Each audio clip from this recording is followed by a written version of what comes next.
La filosofía griega tuvo su origen en Jonia, específicamente en la costa del Asia Menor. Sus primeros pensadores los encontramos en Mileto, Éfeso, Rasómenas, Colofón y Samos. Por esta razón, muchas veces se denomina la filosofía presocrática como filosofía jónica, lo cual no es del todo preciso, pues también en el sur de Italia y en Sicilia encontramos pensadores presocráticos. Tampoco es del todo preciso designar a la filosofía de los presocráticos como filosofía de la naturaleza o física, puesto que lo que realmente investigaban estos pensadores era el ser, su propia esencia y sus leyes peculiares. El sentido de sus investigaciones se trataba más bien de metafísica y teología, ya que buscaban fundamentos que pudieran explicar el ser y el acontecer.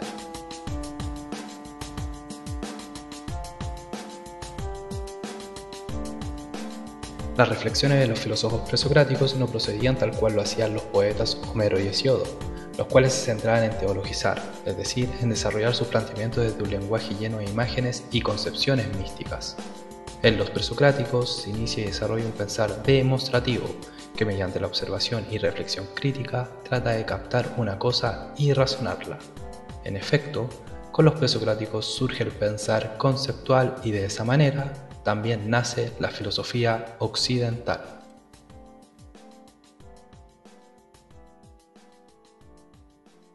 Los conceptos creados por los presocráticos han logrado permanecer hasta la época contemporánea.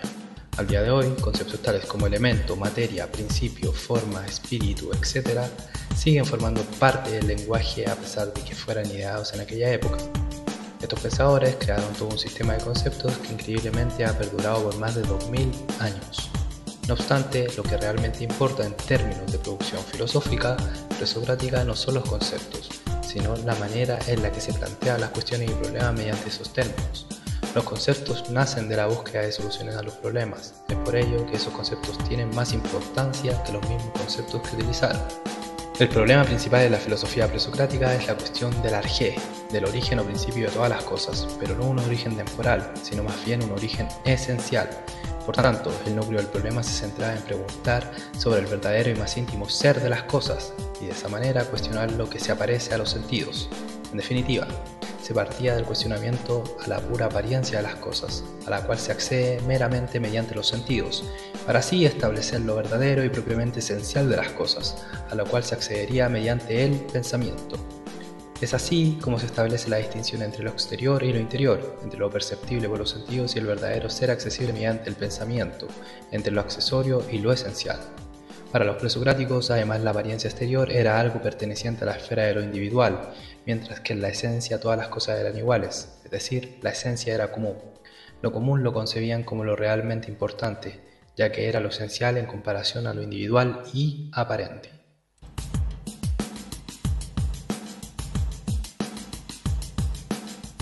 Para los presocráticos, lo importante es la esencia interior de las cosas que se nos presentan. Es por esto que Tales identifica en el agua el origen esencial de todas las cosas, aquel elemento en el cual todo se origina y al que todo vuelve o retorna. Sin embargo, hay que señalar que Tales identifica este elemento al ser en un sentido profundo y esencial, no al ser particular que es objeto de las disciplinas científicas y que se aparece a los sentidos. Al plantear el problema del ser de esta forma, Tales constituye el estudio del ser en el objeto del saber, lo que implica una ciencia del ser, lo que posteriormente se llamaría metafísica. Desde los planteamientos de Tales, innumerables respuestas surgirán en torno al problema central del origen esencial de las cosas. Dentro de estas respuestas se delinearán dos maneras principales de clasificar el fundamento primero de todo lo que es, la materia y la forma. Dentro de la esfera de la materia son Tales, Anaxímenes y Anaximandro los que plantean respuestas. El primero ve el fundamento en el agua, el segundo en el aire y el tercero en el apeirón. Respecto a si el agua y el aire son materiales, eso es algo evidente, pero en cuanto al apeirón también se encuentra esa cualidad. Apeirón significa ilimitado o infinito, es de este elemento desde donde todo lo existente saca toda su materialidad. Sin embargo, no hay que entender el planteamiento en forma de elemento material de estos filósofos como una manifestación de una filosofía materialista, porque en realidad no son filósofos materialistas, ya que en esa materia que hace de fundamento y principio ellos veían lo que era fundante, inmortal, incorruptible y divino. Con la filosofía pitagórica, la respuesta a los problemas que planteaba la existencia en el mundo se amplían, dado que el concepto de materia infinita iba quedando corto para una explicación de la realidad. Los pitagóricos plantean el concepto de forma. estos siguen pensando a la materia como algo indeterminado y a ella contraponen lo ilimitado, el límite.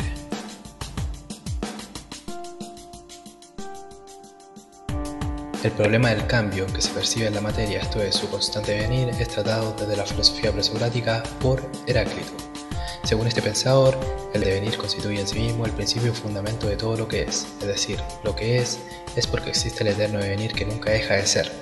El símbolo de este constante devenir es el fuego. Desde el punto de vista de Heráclito, este fuego, que hace de representación del constante cambio de devenir, se encendería con medida e igualmente con medida se extinguiría, con lo cual quiere señalar que el devenir posee un carácter de medida y regulación que vendría desde el logos. El logos es la ley que regula toda interacción entre los opuestos que constituyen la realidad. Por lo tanto, es desde esta ley desde donde proceden los sentidos de la totalidad de individuos, con ello anulando cualquier posibilidad de relativización, esto es que del logos común surge la verdad para todos. En contraposición a la idea de devenir está la idea de ser expuesta por Parménides, para quien el ser solo puede tener una existencia verdadera, por ende se niega al devenir que en sí mismo implica un llegar a ser de algo que antes no era y viceversa, el dejar de ser de algo que antes sí era. Para Parménides, el hecho de que percibamos el devenir se explica por la ilusión de nuestros sentidos. Son ellos los que nos engañan y nos presentan por verdadero lo que no es, el devenir y la multiplicidad de las cosas. Es de esta manera que en el pensamiento de Parménides se delinean dos caminos. Por un lado, el camino de la opinión, que es engañoso y nos muestra que todo es devenir y múltiple. Por otro lado, el camino de la verdad, que nos presenta al ser como lo único que es.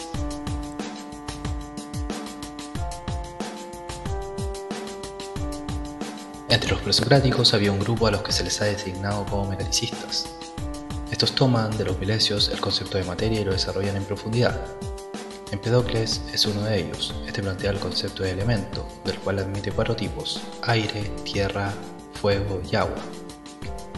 El enfoque que plantea de acuerdo a estos 4 elementos es mecanicista y se explica mediante la concepción de que en cada uno de estos hay algo divino y demoníaco, que en su interacción sigue una ley superior, una ley más alta que mediante una mecánica activa alterna entre el juego del amor y el odio.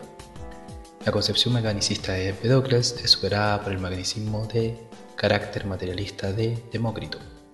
Desde el punto de vista de este pensador presocrático, no hay ya nada que se considere divino ni demoníaco, no hay dioses ni demonios ni ninguna clase de representación antropomórfica que impregne la materia. Su arjé son los átomos, los cuales son indivisibles, iguales en cualidad y diferentes en magnitud y forma. Aparte de estos conceptos, utiliza, pero solo de forma accesoria, los conceptos de vacío y movimiento eterno. Según Demócrito, todo lo que es no es más que átomos, es decir, la realidad está compuesta y tiene por naturaleza solo a los átomos y no la rige ningún dios, ni siquiera la rige el azar, ni tampoco tiene finalidad.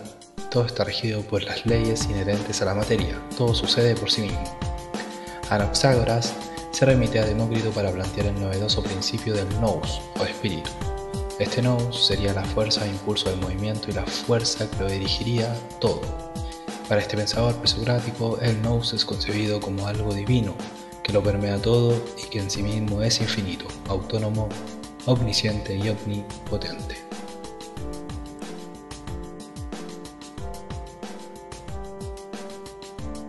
Es sobre el sentido común, sobre aquello que normalmente no se suele cuestionar, de lo que tratan las grandes ideas y concepciones de la filosofía presocrática. Los pitagóricos desarrollan el concepto de armonía desde la música. Esa es la melodía y armonía de las cuerdas donde dan con ese término que termina extrapolando la realidad de todo lo que es. Demócrito en el mar y sus olas encontró el concepto de que siempre lo igual se une con lo igual. Anaxágoras se fija en la dieta humana, en los alimentos que se ingieren y concluye que de un mismo elemento surge un mismo elemento, es decir, que cada cosa surge de su igual. Los lineamientos y directrices que hicieron los filósofos presocráticos en muchos sentidos aclaran el sentido y objeto de la filosofía en general, es decir, advierten que la filosofía es una dimensión más de la realidad humana que constituye lo que es el ser humano.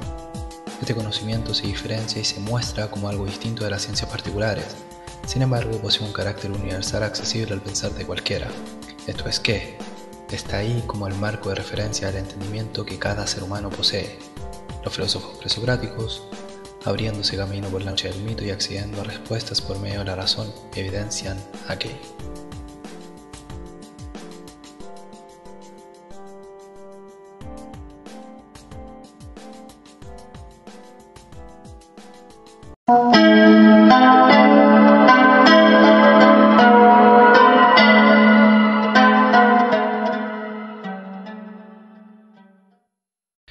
En Sócrates la filosofía es más práctica y se enfoca en la búsqueda del qué y del por qué. Se indaga principalmente los valores morales y se pregunta por la virtud.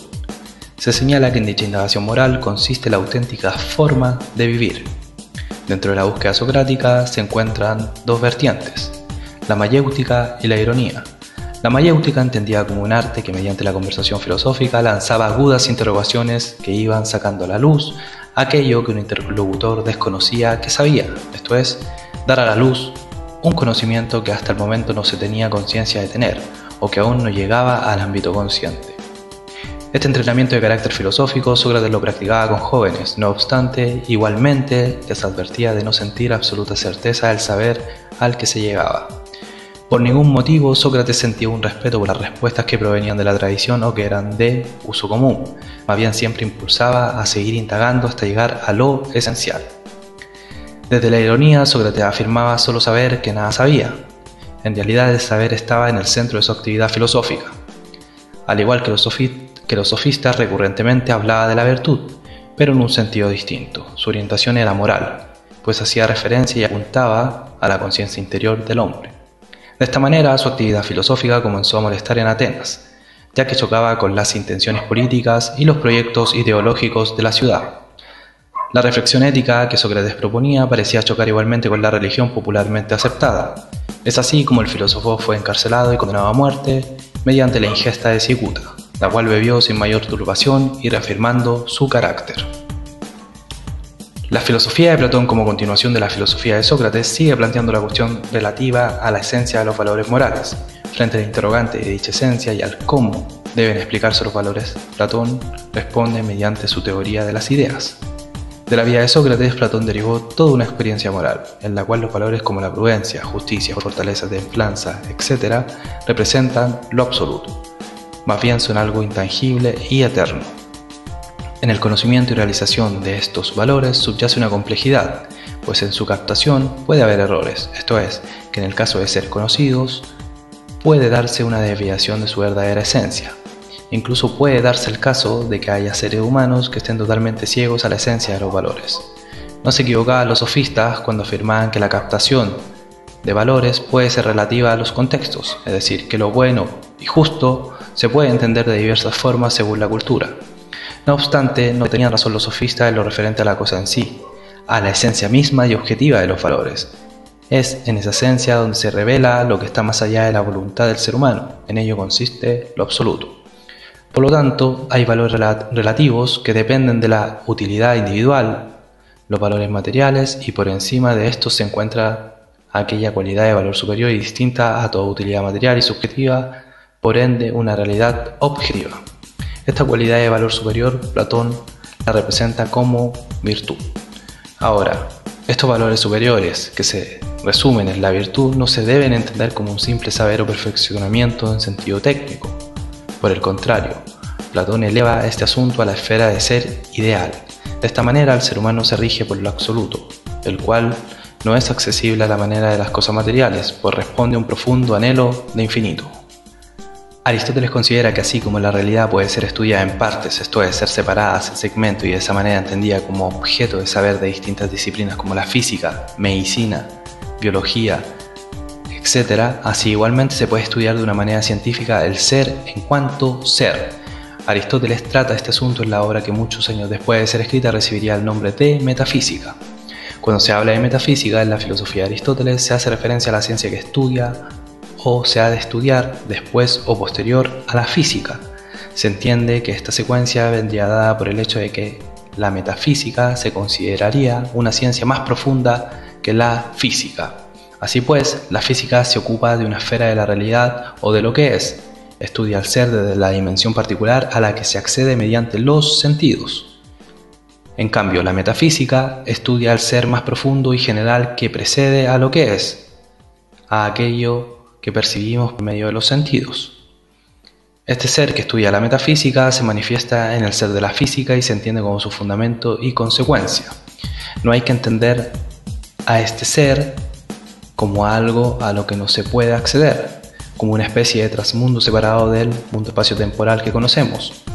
La metafísica también lleva el nombre de filosofía primera. Filosofía primera, pues como ya se ha mencionado, es la ciencia que estudia esos fundamentos que son lo primordial en la realidad. Los seres tienen fundamentos internos y a su vez estos fundamentos también están fundados en un fundamento primero.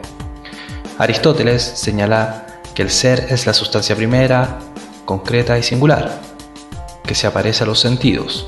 A diferencia de Platón, considera que primero existe el mundo espacio-temporal, posteriormente existe la idea platónica. La ética de Aristóteles señala que la orientación del ser humano hacia lo que es verdadero y hacia la verdad del ser es igualmente una orientación hacia el bien. Cada quien tiene sus nociones de lo que es bueno o perteneciente al bien, por ende al expresarlo y ponerlo en práctica, a través de sus costumbres más lúcidas, se pone en evidencia a su vez su entendimiento de lo que se considera bueno. Aristóteles, referente a esto, plantea el tema ético desde su contexto griego.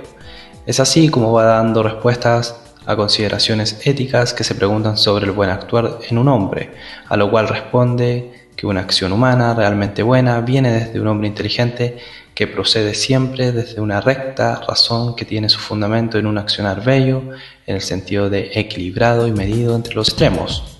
De esta manera, Aristóteles reconoce ciertas virtudes humanas que vendrían a encarnar el modelo ideal de ser humano. Una de esas virtudes son la sabiduría, la justicia, el dominio de sí y la amistad. Estas virtudes serían algo previamente dado que revela el verdadero significado de la naturaleza humana. Por tanto, serían portadoras de la estructura ontológica de dicha naturaleza.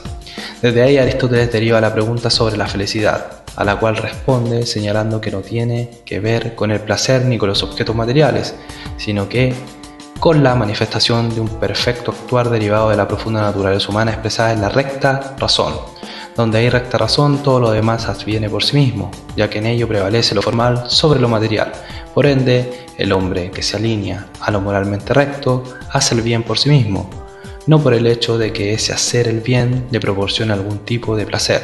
En ello consiste la verdadera felicidad. Los estoicos, desde la lógica, plantean que en lo referente al conocimiento, el ser humano es una tabla rasa a la que las impresiones tienen que venirle desde el exterior. Dichas impresiones son de carácter sensible y nunca dejan de serlo aun cuando pasen a ser conceptos. Por lo tanto, lo que plantea el estoicismo es un sensualismo que no se sirve de un a priori que haga de filtro entre lo que se experimenta. Esto es que se experimenta el mundo desde una entrega abierta. Este planteamiento se evidencia como distinto al de Aristóteles, en el que el nous está presente como creador y más allá de la experiencia. El estoicismo busca que se genere una representación de la realidad lo más pura posible y dar con representaciones adecuadas en el alma que reflejaran el mundo tal cual es. Por tanto, su búsqueda tenía como objeto dar con criterios de verdad. Tenían en cuenta diversos factores como el buen funcionamiento de los sentidos, al sujeto que conoce, el objeto a conocer, el espacio temporal en el que se daba la percepción y el conocimiento. En lo referente al planteamiento metafísico, los estoicos eran materialistas. Desde sus puntos de vista, la realidad se corresponde con lo que se puede percibir mediante los sentidos. Si bien hablan de espíritu, consideran que el mismo es igualmente de carácter material, por lo tanto, toda evolución es interpretada desde el materialismo dentro del cual se dan infinitas formas, pues la materia se manifiesta de manera infinita. No obstante, este materialismo lo manifestaban de forma profundamente religiosa, considerando todo el universo como algo totalmente divino. Esto a la manera de un panteísmo. La ética de los estoicos se caracteriza por ser sumamente dura y disciplinada, de ahí su grandeza. En los trabajos de Marco Aurelio y Epícteto se encuentra expuesta toda una filosofía de vida. Esta ética hace constantemente referencia a un sentido del deber, a la dominación de las pasiones, la imperturbabilidad frente a las pasiones internas y lo que acontece en el exterior. Todo apuntando hacia una disciplina de la abstención y el soportar en la cual la razón tiene que gobernar por sobre todo lo demás. Razón que a su vez está subordinada a un imperativo superior. Es así como de esta filosofía se erige un tipo de ser humano que, en cuanto a lo político, se sacrifica en favor del bien común y público. Un ser humano que se mantiene firme en su lugar pase lo que pase. La ética estoica estuvo presente en diversas épocas, sobre todo en el medioevo, en donde se desarrolló una ética medieval con grandes influencias de esta filosofía de vida. En las doctrinas medievales relacionadas con las leyes moral, natural y la eterna, hay un directo influjo estoico que pasa igualmente por San Agustín. Se evidencia que en la ética de los estoicos hay un marcado conflicto entre el ámbito de la metafísica, pues desde la ética se plantea que hay un libre albedrío que da poder al individuo y por el contrario la metafísica estoica afirma la ausencia de libertad dado el fin mortal de todo ser humano. Su destino es la muerte y por tanto todo ideal se desvanece en banalidad. Es desde este conflicto desde donde se supone que el estoico, para dar acción a su ética, debe olvidar todas las implicancias de su metafísica e ir en búsqueda de un pensamiento y vida que se desenvuelva de una manera ética. Se entiende principalmente el epicureísmo como una filosofía del placer. En este sentido es una filosofía contraria a la filosofía estoica, pues mientras que el estoico llama a renunciar a los placeres, el epicúreo llama a gozar. Se considera la importancia del placer en todas sus formas y el goce por sí mismo. Se señala que toda finalidad a la que apunten las acciones del cuerpo tiene por fin su propio bien y el del alma, por ende la obtención de la felicidad. Se actúa siempre evitando el dolor y en búsqueda de la tranquilidad del alma. Al epicureísmo le importa el placer como tal, no importa si éste es considerado mundano o espiritual, o si tiene una expresión más fina o vulgar. Igualmente, el epicureísmo trata de temas relacionados con la naturaleza de las cosas. Epicuro plantea que solo existe el vacío, los átomos y su movimiento. A esto agrega una noción de azar. Es producto del azar que los átomos en algún momento tomaban una dirección distinta. En consecuencia, se produjo la manifestación del mundo, que de alguna manera implicaba la manifestación de lo nuevo. Esta concepción del azar en sí misma consiste en una idea de liberación de toda idea de determinación que la naturaleza eterna de las cosas puede arrojar sobre la naturaleza humana. En la filosofía de Plotino se recalca una separación de Dios y el mundo. Se entiende que Dios es el ser más allá de todos los seres. Por tanto, no se le puede asignar categoría alguna. Plotino opta por llamarlo el uno, esto dado por su diferencia respecto de lo múltiple. Para Plotino el uno es lo primero, igualmente también a Dios lo entiende como el bien mismo y sin más. Desde este planteamiento se entiende que el mundo emana de Dios, que es lo trascendente. El mundo tiene su origen en el Ser Supremo. En esto se basa su propia inmanencia en lo propiamente trascendente. Es así como Plotino desarrolla su planteamiento referente a la emanación del mundo. Toda la manifestación viene del uno. Este uno, que es sumamente perfección, se desborda hacia todo por su propia naturaleza. Lo que es tiene su origen en lo uno. Procede de lo uno de la misma manera como el árbol de la semilla. Todo procede desde las esferas más altas hacia las más bajas. El ser se desenvuelve de arriba abajo, desciende el uno, primero y supremo. En ese sentido, todo lo que es, en algún momento estuvo contenido en el uno y por consecuencia del mismo se vuelve otro. Sin embargo, no puede negar su origen en lo uno, en su ser primordial. Siempre que se piensa en algo otro que lo uno, inevitablemente se llega a lo uno. Si se piensa en lo imperfecto, hay que necesariamente pensar la perfección. Igualmente no se puede comprender la copia de cualquier cosa si no se comprende su arquetipo original. Es así como se entiende que lo trascendente es al mismo tiempo inmanente a todo lo que es. De acuerdo a esto, Plotino plantea la doctrina de las formas del ser, la cual se componen de uno, espíritu y alma.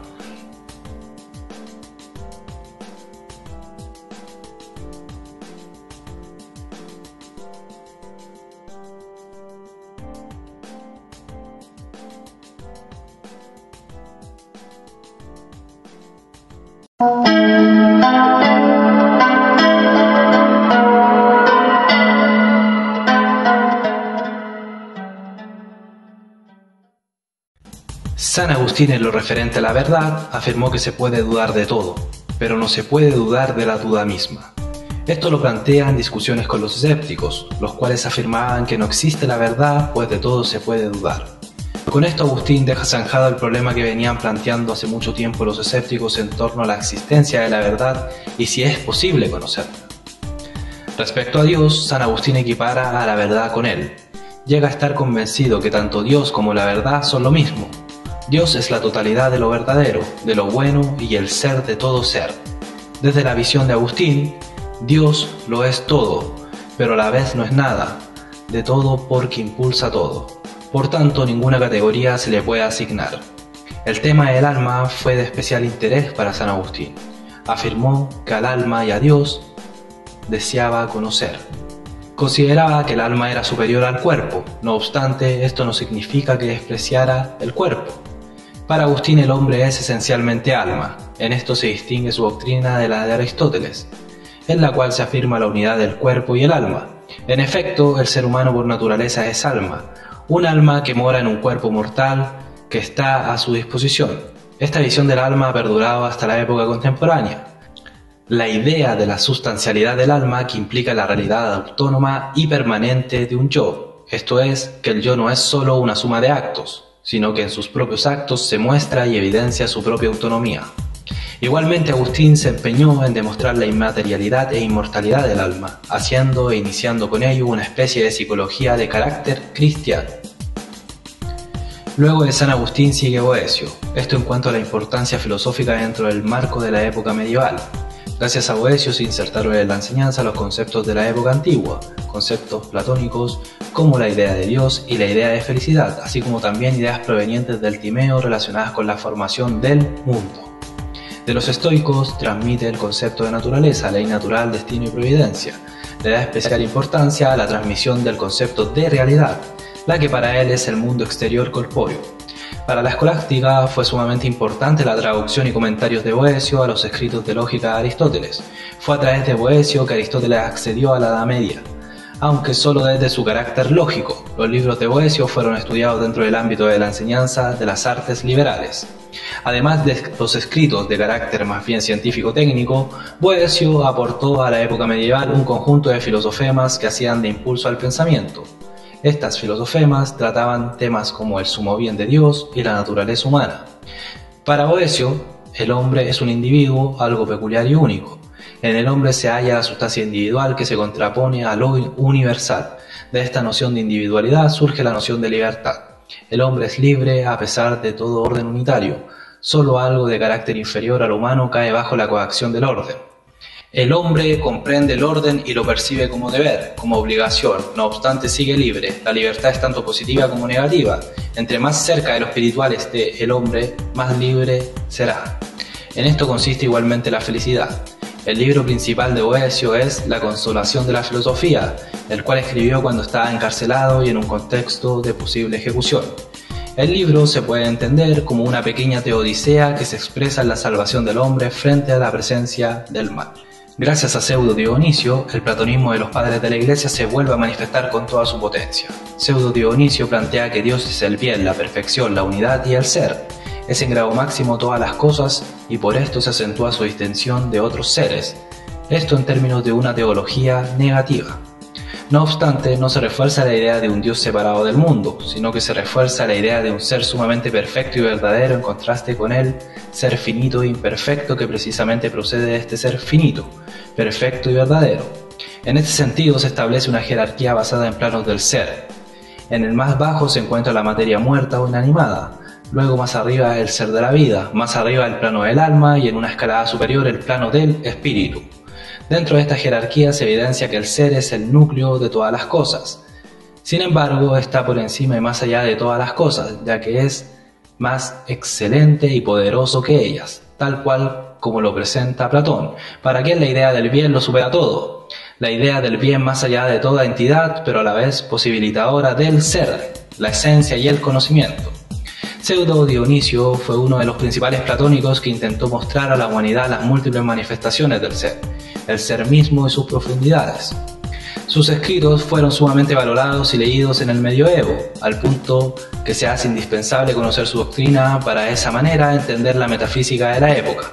Sus planteamientos se encuentran entre la doctrina aristotélica y tomista, por ende aportan una considerable comprensión de aspectos esenciales de esta última. Se conoce a San Anselmo como el padre de la escolástica, esto dado que del mismo surge el famoso lema escolástico que apunta a profundizar en la doctrina de la fe mediante perspectivas o puntos de vista provenientes de la razón y la lógica, esto es, la fe que trata de comprender. Esto no significa que haya una especie de primacia de la razón por sobre la fe, que el ámbito de la fe se reduzca o resuelva en el ámbito de la razón a modo kantiano. Lo que realmente se plantea es el centro de lo que había ya planteado San Agustín, una síntesis de fe y saber. Ninguna puede prescindir de la otra, dado que son dos vías o caminos que llevan al mismo destino. Igualmente se conoce a San Anselmo por el argumento ontológico de Dios. Respecto a esto, se considera que en dicho argumento se deduce que Dios existe del concepto de Dios. Pero el concepto de Dios dice únicamente que Dios es el ser más perfecto, pero un ser que sea realmente perfecto le corresponde igualmente existir. Por tanto, el concepto de Dios se deduce la existencia de Dios. En esto se encuentra el problema que dice relación con el peligro de caer en un tipo de sofisma, ya que con el concepto no se sale de la esfera de la lógica hacia la esfera de lo real. Esto pasa con todos los conceptos que se forman. En todos ellos se halla la cuestión de si lo que en ellos se está pensando es algo perteneciente a la realidad. No obstante, San Anselmo entiende por esencia de Dios algo mucho más profundo que un mero concepto. Dios es para él el ser mismo, en el que todo lo que es tiene participación. Por tanto, no hay una deducción de la realidad a partir de un concepto. La idea de Dios hace referencia a la realidad, significa justamente la realidad misma. Respecto al tema del ser, Santo Tomás sigue la línea de Aristóteles al considerar al ser en cuanto ser. La diferencia radica en que su teorización respecto al ser contiene modificaciones propias de la doctrina cristiana. Es así como su propia filosofía del ser, considerablemente influenciada por Aristóteles, termina siendo la misma doctrina aristotélica, pero modificada mínimamente. Se introduce el concepto cristiano de ser creado que de alguna manera pone en evidencia su carácter de teólogo. Desde ahí opera este concepto al punto de convertirlo en un trascendental. Respecto a esto, Santo Tomás realiza una explicación en la que inserta el concepto de emanación que explica la creación como una suma de procesos propios del ser que se suceden a partir de la causa universal, pero no de acuerdo a como lo había planteado el filósofo musulmán Avicena, que más bien había planteado un proceso necesario y automático. Además de esto, Santo Tomás admite una acción libre de Dios. Esto entra en tensión con un axioma medieval que dice que la acción viene siempre de un ser determinado. Esto es, que las cosas tienen su propia esencia preexistente en Dios. En forma espacial y temporal, las cosas solo existen de manera impropia. Dentro de la teorización respecto del ser también se encuentra el concepto platónico de participación. Este concepto se refleja en la fundamentación jerárquica del ser que va de la mayor perfección a la menor perfección. Mediante esta idea de perfección se enlaza el concepto de analogía que hace referencia a la utilización de un término en particular, pero en sentidos diferentes. Teniendo en todos esos sentidos algo común, igualmente en la doctrina de Santo Tomás se encuentra la analogía de proporcionalidad que dice que el ojo es al cuerpo lo que la inteligencia al alma. Otro elemento de su doctrina es la gradación de los valores del ser que viene del neoplatonismo. Meister Eckhart es principalmente un ontólogo. Su filosofía pone como centro la unión con el uno. Este camino, entiende Eckhart, pasa por la comprensión del verdadero ser. Esta ontología es de carácter neoplatónica. En ella se hace una abstracción de lo que es múltiple y oculta lo esencial, para mirar más allá de las apariencias y acceder a lo verdadero. Para Eckhart, cada cosa existente anhela el ser. El ser de todas las cosas, de todo lo que es, tiene su fundamento y medida en la eternidad. Esto es que el espíritu puede prescindir del tiempo. Esto se entiende como el camino a la sabiduría, como el camino que conduce a aquello que es anterior y primero. En esta esfera de la realidad, que es la realidad misma, nada viene de lo de abajo, pues lo superior desciende de arriba y otorga sentido a lo que se inserta en el espacio-tiempo. Esto apunta al hecho de que el ser humano es grande por el carácter de su esencia más que cualquier otra cosa, es decir, la sustancia del ser humano es estable aún sin un cuerpo. Esto por la eternidad de su esencia. Solo la esencia eterna es lo que importa cuando se habla de lo que es humano y de las cosas, pues todas las cosas son lo que son por su propia naturaleza. En los planteamientos de Eckhart se encuentra un particular asombro que no se evidencia en el resto de los escolásticos respecto al verdadero ser que hace de núcleo a las cosas existentes. Este ser lo identifica como un trascendental diferente, pero que al mismo tiempo se encuentra inmanente en todas las cosas, como un ser a la vista de todo aquel que mire con los ojos del espíritu. En la contemplación del verdadero ser, el ser humano deviene espiritual. Con Occam se presenta la filosofía de un nuevo tiempo. Su filosofía se muestra muy distinta a la que le precedió. La realidad sensible de los tomistas no era propiamente un realismo. En esto se ve una atenuación de las facultades del intelecto agente, pues en ello ya no hay un desenvolvimiento espontáneo y autónomo. Antes la sensación se percibía como causa material, el intelecto capaz de ir más lejos mediante su facultad de creación y por ello ser capaz de nutrirse en profundidad. Sin embargo, con Occam la sensación es causa eficiente. Es suficiente dirigir la atención a las cosas y reflexionar sobre las representaciones que se adhieren al alma para que de esa manera el conocimiento quede desenvuelto. Para Occam, la verdad continúa siendo algo en sí misma, es decir, es algo más que una asociación de percepciones. Igualmente, en la filosofía de Occam, la categoría de sustancia y la categoría de cualidad hacen referencia a algo trascendente. En este sentido, Occam sigue haciendo metafísica, aunque sus planteamientos en nominalismo se comienza a sumar, pues niega que los universales sean anteriores a las cosas y estén en las cosas. El universal no es más que un signo en el pensar del ser humano, esto es que nada queda de la naturaleza íntima y oculta de las cosas. Ahora todo saber proviene de la percepción sensible, las categorías se vuelven subjetivas. Es así como la filosofía de Occam preparó el escenario a lo que se conoce como subjetivismo moderno. Los conceptos de espacio y tiempo que aparecen en Leibniz son pertenecientes de un orden subjetivo. En Kant las categorías no son otra cosa que principios subjetivos. Los nominalistas se opusieron a los antiguos planteamientos realistas, ya que no consideraban que los universales estuvieran en las cosas ni que fueran anteriores a ellas. Más bien entendieron que los universales estaban en la mente solo como concepto.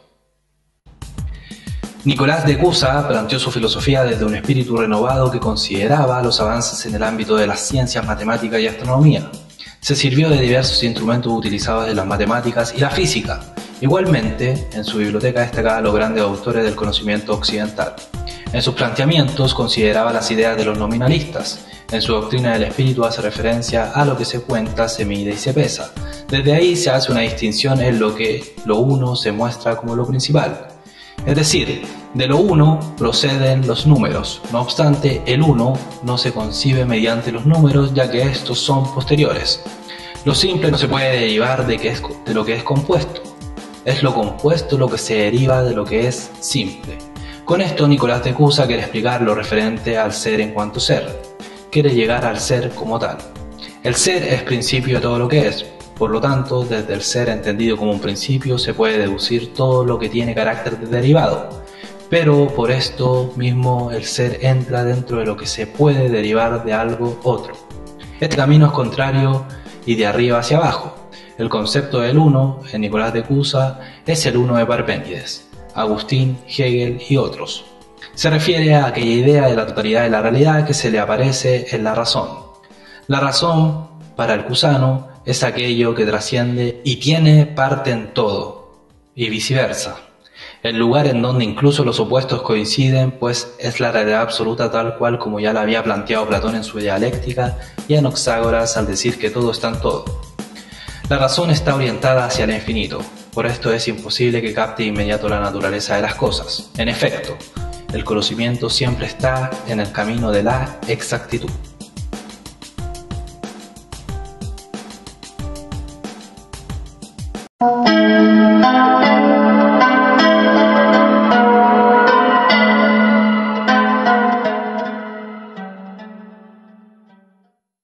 René Descartes da inicio a la filosofía moderna. Hasta Descartes los pensadores habían logrado desarrollar un pensamiento que se consideraba crítico. La diferencia con el pensamiento cartesiano está en que estos pensadores dejaron ciertas cosas sin revisar y cuestionar a fondo. ¿Qué es lo que se tiene que considerar como verdadero o cierto de la cotidianidad, de las opiniones que se dan en ella? Todas ellas cambian, sean cual sea el lugar del mundo, ellas cambian. Las creencias no son algo estable, así como tampoco las doctrinas filosóficas que siempre parecieran ser en parte repeticiones, ya que no se puede imaginar algo que ya no haya planteado un filósofo antes. El conocimiento que llega a los sentidos también puede llegar a ser engañoso, aunque se crea que lo que se ve es lo que se ve. Sin embargo, en algún momento de la vida los sentidos fallan y se vuelven presa de la ilusión. Incluso desde el ámbito del pensar es posible verse engañado. El pensamiento lógico tiene márgenes de error, incluso en lo referente al ámbito exacto en que 2 más 2 es igual a 4, o en que el cuadrado tiene 4 lados. ¿No podría suceder que Dios en su omnipotencia hiciera parecer que estas cosas exactas sean ciertas y que en realidad no lo sean? En consecuencia, la realidad del mundo exterior igualmente puede someterse a la duda radical. Pues muchas cosas que se presencian en estado de vigilia se presencian en estado de sueño e incluso en el sueño se cree estar en presencia de cosas reales. De acuerdo a esto, Descartes Llega al planteamiento del genio maligno que con su poder engaña al sujeto respecto de todas las cosas, haciéndole creer que son ciertas cuando en realidad son puras ilusiones y sueños. Esta radicalización de la duda metódica lleva a Descartes a considerarse a sí mismo desprovisto de manos, ojos, carne, sangre y sentidos. En efecto, en medio de la duda radical se alumbra una verdad. De todo se puede dudar, pero de la duda no se puede dudar. La duda es pensamiento y en el pensamiento se encuentra el yo. Por tanto, pienso, luego existo. Se puede decir que los planteamientos de Descartes se consuman en Spinoza, filósofo cuya obra principal se titula Ética. Pero a pesar del título, ser una obra que abarca temas como el ser, la naturaleza, el conocimiento y el espíritu. No obstante, se entiende que el motivo del título de dicha obra está justificado en una filosofía del ser orientada a un fin que se entiende como profundamente ético. La felicidad que el ser humano puede llegar a conseguir si llega a ser verdaderamente sabio. Spinoza entiende que este fin se logra en la unión del ser con Dios, esto es, la unidad del espíritu con la naturaleza toda. En este sentido, la filosofía de Spinoza es una filosofía orientada a la identidad. Se plantea que Dios es algo, pero no cualquier algo, sino todos los algos, es decir, Dios es todas las cosas y todas las cosas son Dios. Spinoza igualmente llama a Dios naturaleza o substancia. Que ocupe el término sustancia lo debe a Descartes, y su primera formulación de la misma.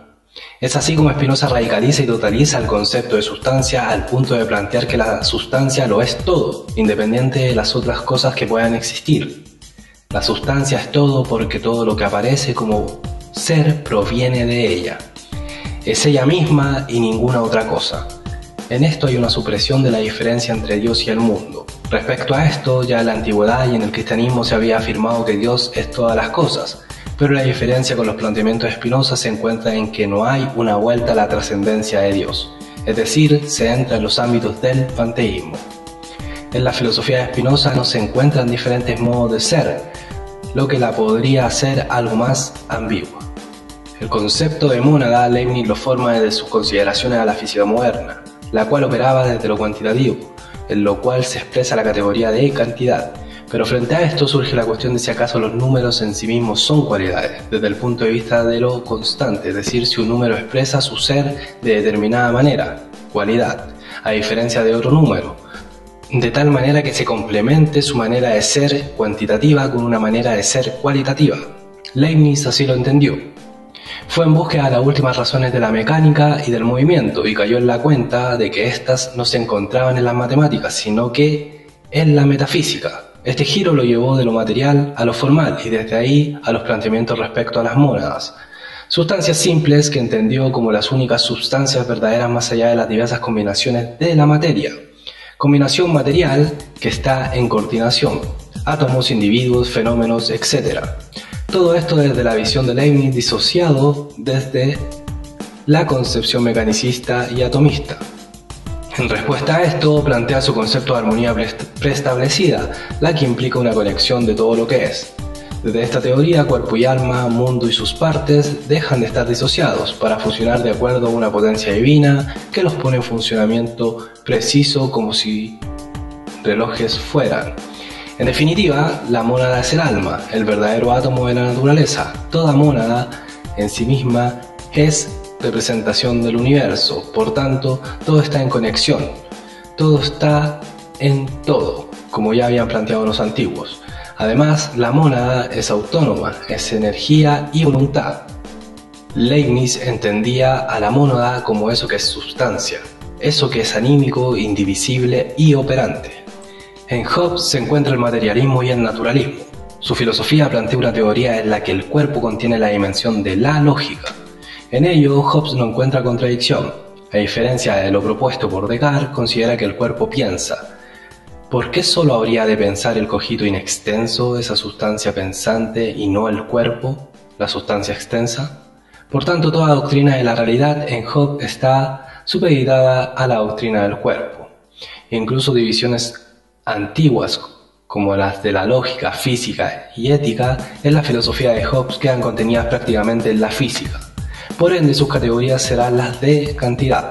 En lo referente a la teoría del conocimiento se manifiesta un sensualismo en el que toda operación o pensar del espíritu tiene un carácter mecánico y corpóreo, pues se entiende que la lógica deriva de la teoría de los cuerpos, así que ha establecido el cuerpo, cosa concreta y singular, como única realidad, desplazando el concepto general, el universal, al ámbito del simple pensamiento e incluso al ámbito del nombre, pues al ser lo lógico a lo corpóreo estaría carente de ser propio.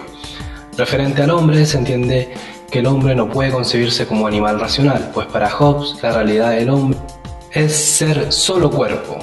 Desde su doctrina del Estado, plantea que antes de la comunidad humana existía un estado de naturaleza en el que el ser humano era individuo sin ningún tipo de lazo o responsabilidad con los otros. En ese estado, en ausencia de derecho y justicia, cada cual hacía lo que quería, lo que le reclamaran sus apetitos naturales. Pero esto generaba guerra entre los individuos, pues cada uno tenía su propia ley y por tanto todos iban contra todos. Para terminar con este problema, los seres humanos crearon un contrato social político en el que el individuo abandona irrevocablemente aquellos derechos naturales que tenía. Es así como hubo paz y surgieron los derechos fundamentales, la moralidad y la religión para todos. Por esto se entiende la religión como concerniente al Estado. El Tratado del Entendimiento Humano de Hume comienza proponiendo la coexistencia de las ideas. Señala que el contenido de la mente proviene del exterior. Para Hume, la sensación externa lleva el nombre de impresión sensible y el contenido reproducido, idea. Al concepto que aúna la impresión y la idea le llama conciencia o percepción. Para que las ideas lleguen a formar conceptos de cosas o leyes se deben asociar contenidos de conciencia por analogía, causalidad y espacio-tiempo. Para Hume este proceso se da de una manera sencilla cuando, por ejemplo, miramos una obra de artes plásticas. Al mirar una pintura, de inmediato pensamos en el objeto que en ella está representado, analogía. Al mencionar un determinado automóvil, se nos viene a la mente la idea de sus partes o elementos, contacto. Y cuando pensamos en una quemadura en la piel, de inmediato pensamos en el dolor, causalidad. Es así como Hume deja explicado lo referente a la idea de cosa y a la formación de conceptos de leyes como el concepto de sustancia y de causalidad. Todo esto un proceso mecánico en el que las ideas de manera repetida se juntan y se asocian hasta que la mente se acostumbra a ellas de manera automática y mecánica. Se considera la obra célebre de Kant, La crítica de la razón pura, como el libro fundamental de la filosofía crítica, aquella filosofía que pone en evidencia lo que es y lo que no es el conocimiento humano. Kant comienza preguntando por la pureza de la matemática y la ciencia. Se pregunta fundamentalmente por la posibilidad del conocimiento científico en general. Más allá de las cuestiones referentes a la ciencia, Kant revela como su principal interés la cuestión de la posibilidad de la metafísica como ciencia. De su filosofía plantea que el conocimiento metafísico debe tener juicios a priori, pero estos conocimientos a priori no deben ser solo analíticos, es decir, ser aquellos juicios que se quedan sin agregar nada nuevo. Teniendo en cuenta esto, Kant en La crítica de la razón pura se pregunta por la posibilidad de aquellos juicios sintéticos a priori, es decir, aquellos juicios que en su predicado amplíen el conocimiento. Kant quiere poner en evidencia aquellos elementos que están en el conocimiento humano y que son de carácter a priori, antes de la experiencia. Hasta Kant todo el conocimiento giraba en torno al objeto, se regía por el objeto. En la filosofía de Kant, los objetos pasan a regirse por el conocimiento humano. Al plantear lo referente a lo a priori, no se quiere llegar a la conclusión que dice que solo existe el espíritu y que el pensamiento produce el mundo proyectándolo en un espacio vacío. Para Kant las cosas existen en sí mismas y de ellas sale un estímulo hacia la facultad cognitiva del ser humano. No obstante, el estímulo es pura materia informe a la cual el ser humano da forma con sus formas a priori alojadas en su espíritu. Estas formas a priori son llamadas trascendentales, de ahí la denominación de filosofía trascendental, la cual es teoría del conocimiento y metafísica. En Fichte, el espíritu tiene mayor importancia que en Kant, pues nos asemeja a un demiurgo que a partir de la materia moldea el mundo. Fichte entiende al espíritu tal cual lo entiende la Biblia, como aquel espíritu que crea desde la nada, un yo eternamente existente que hace surgir el mundo. En la filosofía de Fichte hay una profundización en el espíritu, el cual se entiende como acción efectiva. Su dialéctica es acción progresiva. En el principio de todo era la acción, es decir, que la posición del yo es entendida como acción. Toda naturaleza, toda la realidad es acción. Por tanto, es también voluntad ligada al deber. En Fichte la voluntad es creadora, pero la creatividad no abarca todo el ámbito de la ética, sino que toda la totalidad del ser. Toda la realidad se sustenta en la fe y el deber. no en el simple saber, ya que basta la duda para ponerse a desmantelar todo. La voluntad y la fe en el deber dan el fundamento en el que descansa la realidad del mundo. Sin embargo, desde la voluntad se reconoce que la realidad no es la sensible correspondiente al espacio-tiempo. Esta es solo un primer plano que se ha de superar. Por sobre la existencia sensible está situada la existencia suprasensible de raigambre eterna y divina. Fichte entiende que frente al yo se encuentra un no yo, que es realmente trascendente, y que sin embargo se nos presenta en la forma del propio yo, pero en su modalidad más elevada es aquel yo superior que se debe alcanzar para que cada uno sea perfectamente yo. Con Hegel el idealismo alemán alcanza su más alto punto. Hegel piensa desde la universalidad y profundidad metafísica la totalidad del ser, entendido como una realidad espiritual proveniente del espíritu. Hegel entiende que el logos siempre es y lo crea todo sin dejarse intervenir por lo material y lo individual. Propone una filosofía del logos, una historia del logos que recorre las diversas etapas de la naturaleza y las fases del desarrollo de la historia, con el fin de mostrar su totalidad. La filosofía de Hegel comienza ahí donde Kant se detuvo. En lo referente al objeto del conocimiento reconoce que las formas de éste están supeditadas al espíritu y su espontaneidad. Sin embargo, le surge la cuestión de si esa manera de entender a un objeto está entendiendo realmente a un objeto. Frente a esto, responde apuntando a que las categorías propias del sujeto, por las que se entiende el objeto, no son exclusivamente del sujeto, sino que también estructuras del objeto.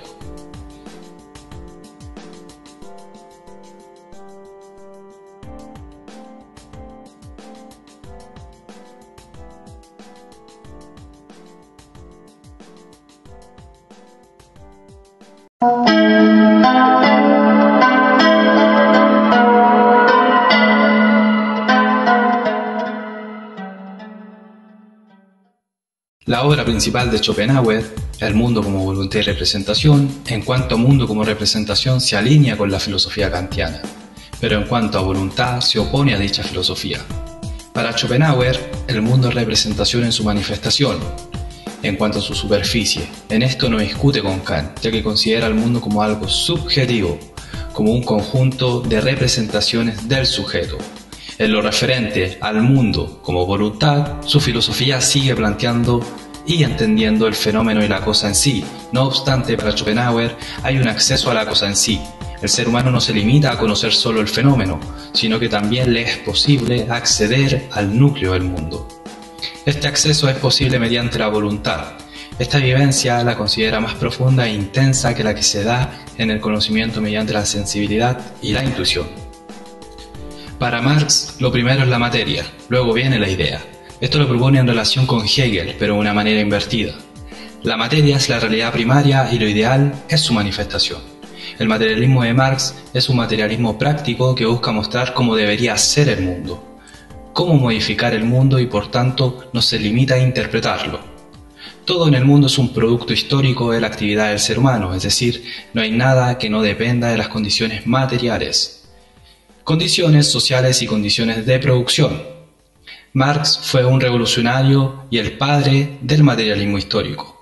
Su mayor influencia fue la filosofía de Hegel con sus conceptos de devenir y contrarios. No obstante, en la filosofía de Marx se destacan las ideas de una sociedad ideal con ausencia de clases sociales y el fin de la lucha entre el capitalismo y el proletariado. Igualmente es una filosofía que conduce al ateísmo, ya que promueve la autonomía y autosuficiencia del ser humano. Kierkegaard busca una transformación en la vida cristiana. Tiene como fin una renovación de la existencia cristiana por medio de una preponderancia de la acción por sobre la teoría, la subjetividad del yo por sobre la objetividad neutral. Para Kierkegaard no tiene sentido saber infinitamente sobre cosas solo con el fin de hacer ostentación del conocimiento, porque lo realmente importante es el reconocimiento de la verdad, su interiorización y la manera por la cual le permitimos a la misma dirigir la existencia. Desde su punto de vista, el ser humano se encuentra solo en el mundo y poco le sirven las teorías y leyes en donde clasificar sus acciones. Por tanto, si no hay leyes y teorías que guíen las acciones, no queda más que dar un salto hacia la paradoja en el que se revela la libertad, pero también una profunda angustia que revela a la nada. La existencia humana es paradojal e individual. Frente a esto surge la fe como obediencia a los designios de Dios y despojo de todos los conceptos. Nietzsche se consideraba a sí mismo como un inmoralista. Aspiraba a estar en una posición más allá del bien y el mal. Sin embargo, lo que realmente planteó fue un rechazo a la moral cristiana tradicional y burguesa de Alemania, para de esa manera dar espacio a una nueva moral vitalista y afirmadora de la vida. Por tanto, esta nueva moral implica una transvaloración, una transmutación de los valores. La vida para Nietzsche no tiene en su núcleo a la felicidad, sino que a la voluntad. La vida es voluntad de poder, un poder de señores nobles y no de esclavos y débiles. En este punto, Nietzsche hace la distinción entre una moral que proviene y nace de la rebelión de los esclavos, que establecen como valores el amor y la compasión, por ende una moral que desde el resentimiento considera como malo a los fuertes, y la moral del superhombre que implica la creación de nuevos valores. Bergson expone una filosofía de la vida clara y bien delimitada que tiene como idea directora el impulso vital. Para Bergson, el ser no es otra cosa que un impulso vital. Su planteamiento se posiciona frente a la filosofía vital de Nietzsche, para erigir una coherente filosofía vitalista que se contrapone al materialismo y mecanicismo que centran toda su atención en lo externo, que en todas las cosas ven solo lo exterior, lo físico y matemático.